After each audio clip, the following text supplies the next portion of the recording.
Welcome to Mediocre Gaming, and today we're talking about the PS5. Well, good morning, good afternoon, good evening, and salutations. Today, the teardown. Let's get to it.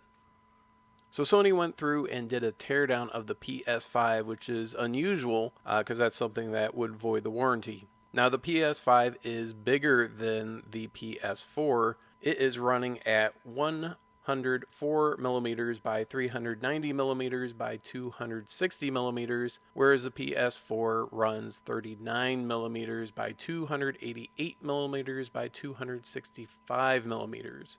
For those in the imperial scale, that's approximately 4.1 inches by 15.4 inches by 10.2 inches for the PS5, and the PS4 is at 1.5 inches by 11.3 inches by 10.4 inches. So there's a couple of inches extra that you're going to have to account for. And that, of course, is whether you are positioning it horizontally or vertically. Now, the PS5 has a couple of ports on the front.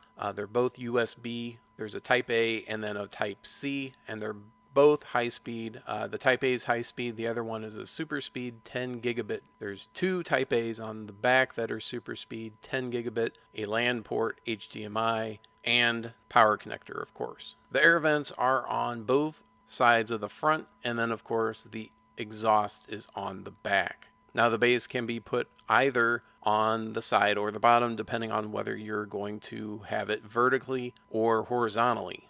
There doesn't seem to be a preference as far as what would be optimal from Sony's perspective. The base that comes with it is almost James Bondian Q-type, where you have like a hidden compartment and the screw hole can be covered if you're not using it. Now, the white part of the PS5 can be removed easily.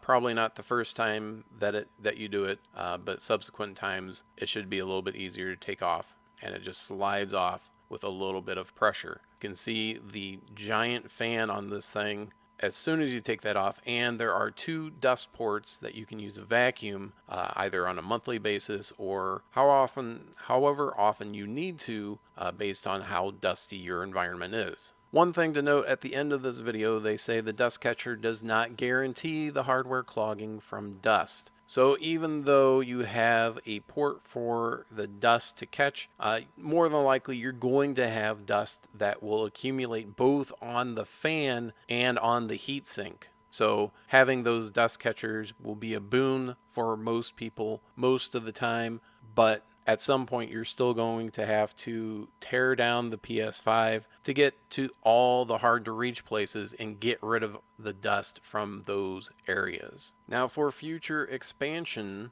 there's going to be an M2 interface with PCIe 4.0 support. So in the past there were hard drives that were kind of like little boxes that you just kind of plug in. Now it is going to be more like a card like this for those NVMe hard drives, and of course those are a little bit more cutting edge and will cost a little bit more in order to support those faster load times, as we'll see in a moment. Now, up to this point, you have not voided the warranty as far as taking apart the PS5. Once you take off that sticker, then your warranty is voided. So you don't want to do that if you have any qualms about voiding your warranty. Taking off the various plastic pieces, and of course this has that big 120 millimeter fan, 45 millimeters thick double side intake. So it is a ginormous fan, and of course something like this will certainly need it. If you've ever had problems with your Blu-ray player on your PS4 sounding like a hurricane, the way that the Ultra HD 4K Blu-ray player on the PS5 should cut down on a lot of the vibration and a lot of the noise that comes with it. So that'll be a nice thing for anyone using discs, whether movies or games. Now, of course, there is a Wi-Fi 6 and Bluetooth 5.1 antenna, which is also known as AX or AX Wi-Fi or 802.11ax, which will give up to 9.6 gigabits per second. Next, we have the heat shield and various hardware keeping everything in place, especially for those essential components like the CPU. One of the things you'll notice about the CPU, it has 8 cores and 16 threads running at up to 3.5 gigahertz. It is an AMD Ryzen Zen 2 CPU. The GPU is an RDNA Radeon based engine which will run at 2.23 gigahertz and delivers 10.3 teraflops for those ray tracing and more advanced 4K resolution. For the memory, we have 8 GDDR6 that delivers a max bandwidth of 448 gigabytes per second.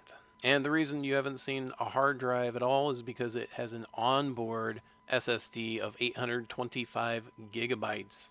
But onboard SSD is going to give faster transfer rates and reduce those loading screen times like we've seen in demos. Because the CPU runs so hot, it needs something special other than just some thermal paste. They're actually using a liquid metal to transfer the thermal heat away from the CPU. And this is something they worked on for 2 years in order to perfect. And lastly, we have the heatsink, which was inspired from the PS3 and the PS4. However, because of the airflow, it has the same performance as a vapor chamber. Of course, this is when it is, of course, dust and lint free. When you start getting accumulation of dust, then it'll start to become a problem. And of course, then you'll have to tear down your PS5s to get a complete cleaning of the system.